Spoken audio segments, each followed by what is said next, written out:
You may play PUBG Mobile, but you don't know everything about this game. This game has been out for over a year now, and in that time, based off of the sheer number of players this game has, weird occurrences have happened.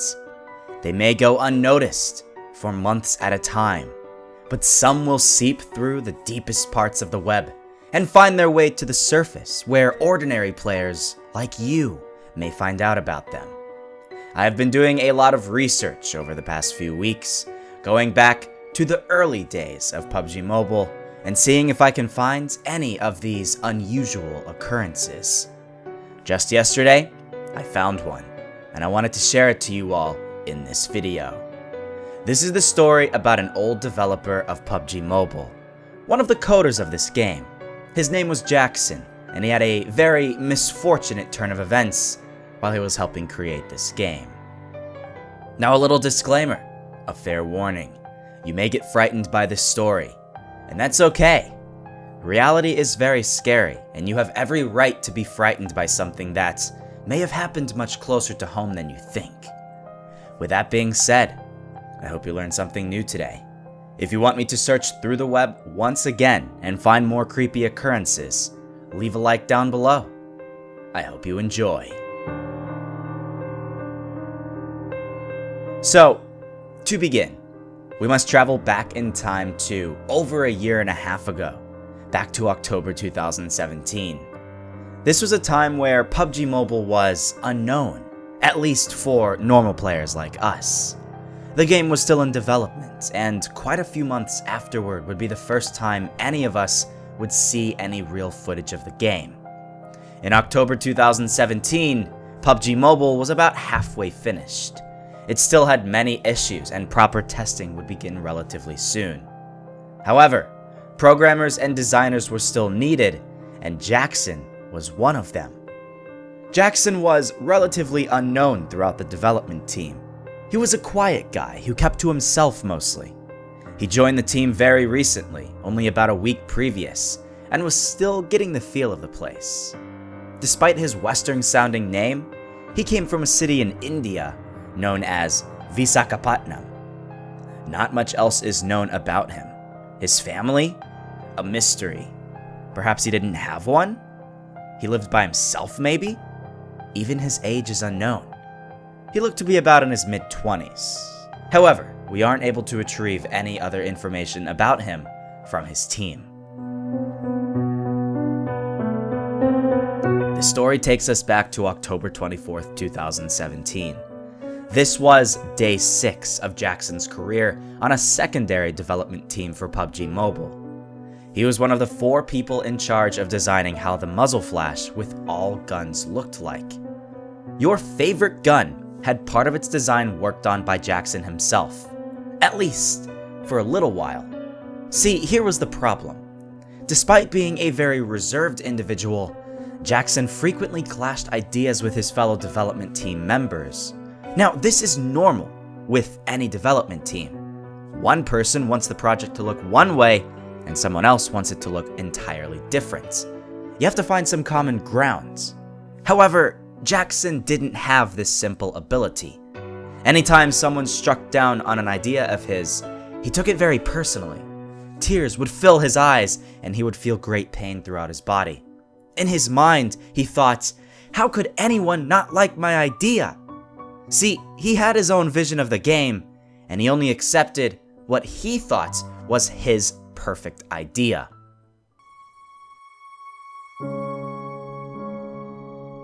Eventually, the constant berating by team members got to him. It started to affect his thought process, and he started to feel hate towards his teammates.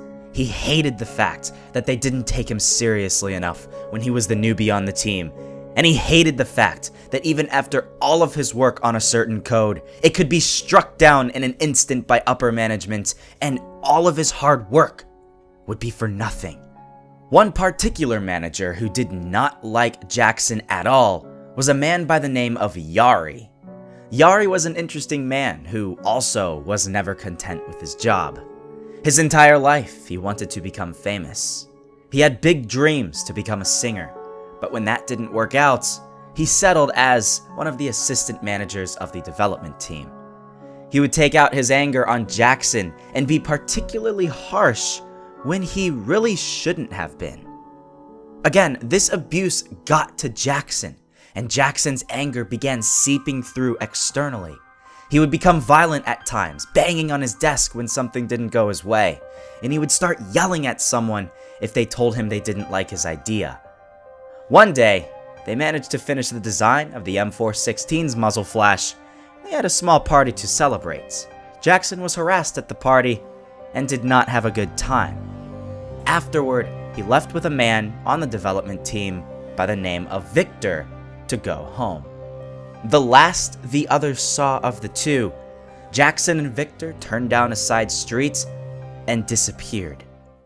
The next day, tragically, it was found out that Victor had died from a gunshot wound in his own house.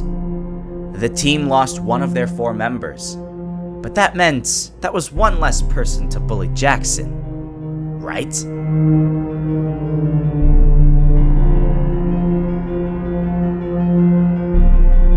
Jackson did well for a while without Victor being there, but after some time, the other 2 programmers, Haley and Benny, started to harass him again. Shockingly, very shortly after this began, Haley was found dead on the side of the road, almost as if she was pushed out of a car while traveling at high speed.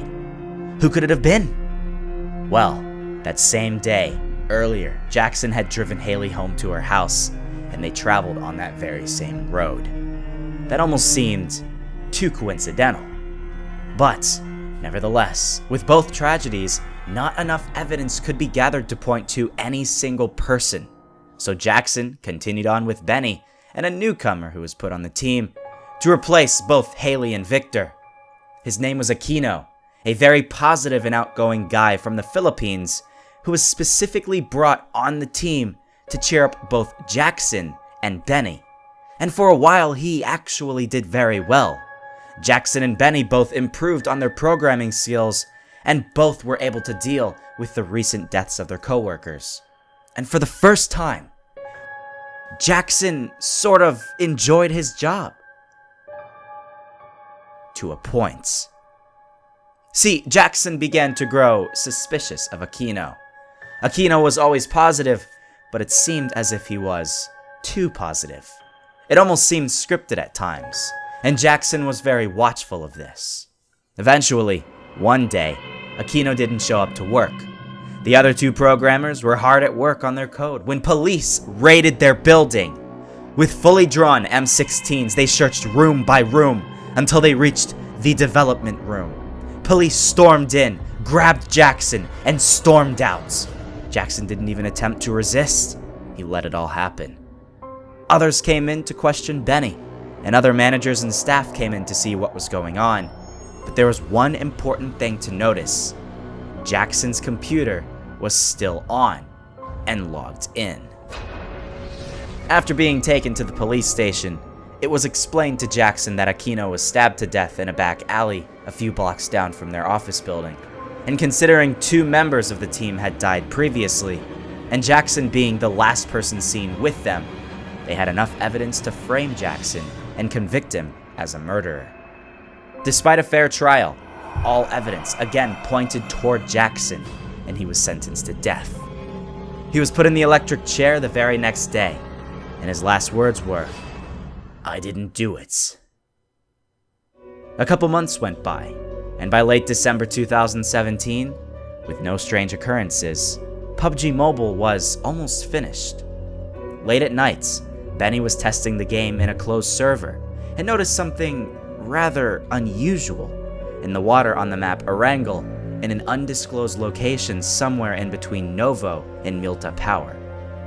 When Benny swam closer to the thing on his screen, he was shocked to see a 2D image of his own head coded onto the seafloor with a red X over it.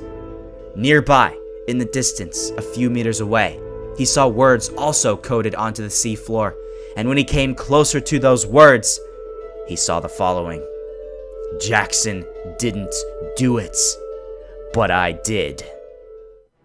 Benny was terrified, and before he could do anything, He was pushed out of his seat onto the ground in real life, and when he turned around, he saw a masked figure standing over him with a silenced pistol pointed at his head. The figure started talking and said, "With the elimination of your team, nothing stands in my way. I have the freedom to turn this game into whoever I want with this programming ability at any time I want. Then I can finally make my name known to the world." Benny was shocked. It was Yari. Yari, the assistant manager who hated his job working there, was the murderer all along.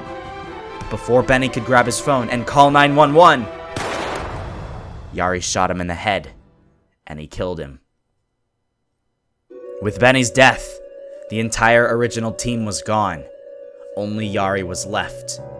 The key to Yari adding the strange code in the game was the ability to access Jackson's computer after Jackson was taken away, and he could freely program the game however he pleased. Fortunately for us, he chose not to do much else. The game was already in its final stages, and he did not mess it up very much, if at all. However, he was never caught by the police, and he still roams this earth freely without any warrant on him. Who knows? You may have passed by him at some point, walking down the street with your friends. You never know. Yari still has code for the game, and given the fact that during his time working for the company, he was the one in charge of releasing an update when it came out, he has had the power to add small Easter eggs into the game. There are secret codes out there in the Erangel map of PUBG Mobile that he may have hidden away, leading to some of life's biggest mysteries. It's only a matter of time before we find them, right? But be careful. Don't be too curious, for if you find an image of your own head hidden away coded somewhere into the game's map, you may be next.